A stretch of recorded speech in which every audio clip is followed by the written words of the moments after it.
When we first got into the Air Force, Fred was about 18. He was such a good mechanic. He worked on cars all his life. It was amazing that he learned how to pick up with airplanes as good as he did, and so quickly too. Well, when Fred and I were growing up, his dad had a 57 Chevrolet. So Fred got the opportunity after he retired. He redid this 57 Chevrolet that he'd always wanted to have one. He had a 56 T-Bird. And it was so pretty. We see those cars, you immediately think of Dad. We can still see him working on them, cleaning them up, getting them ready for car shows. Dad, again, was a gearhead, and he also was somebody that when he started something, he didn't like to quit till he finished. I'm not sure how many times Mom's rewarmed his supper for him over his lifetime, but he wouldn't come in from the shop because he'd be out there finishing something. Yeah, when we first began to see Fred having some problems, actually, a couple years before, he began to have a lack of breath, and it got to the point that he couldn't even walk from the house to the pond without stopping to get his breath. And I urged him, I said, you know, we've just got to find there's something wrong, more than just allergies. He probably went for about 6 months with pneumonia type symptoms before his diagnosis. It was a complicated diagnosis. You would think something as serious as mesothelioma, the doctors could just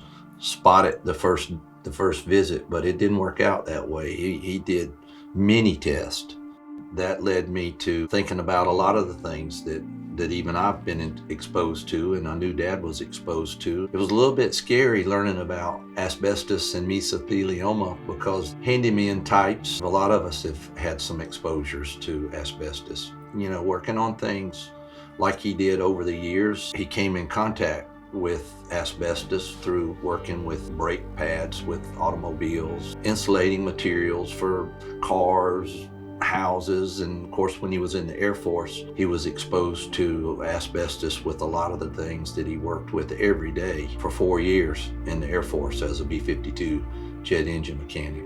We filed a mesothelioma lawsuit because not knowing what we were going to be facing in the future and knowing that the expense that lies ahead with treatment and the loss of our dad, he was entitled to something. We were concerned that we would need money to get through the financial repercussions of the disease. It was early on. We reached out to Simmons Hanly Conroy. We were able to have a Zoom meeting, and then Mike Hibby flew in and met with Dad in person, and that's all she wrote from there. I got to watch Mike Hibby and my dad interact. They were both very candid people, and they shot straight from the hip, very honestly. Mike Hibby was patient, and he was smart in helping us get through that, and they did a great job. I think Dad was reassured that Mom would be taken care of financially after that. And then marking that off his list of concerns allowed him to concentrate on his medical treatments and all that he was going through, and that was a big deal for my dad. When we first got our check from this process, it was amazing. I had no idea that we would even get anything.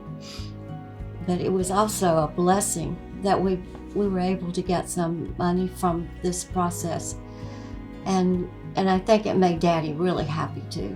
One day in the hospital, he said, you know, now we have money to do something, and I'm not able to do it.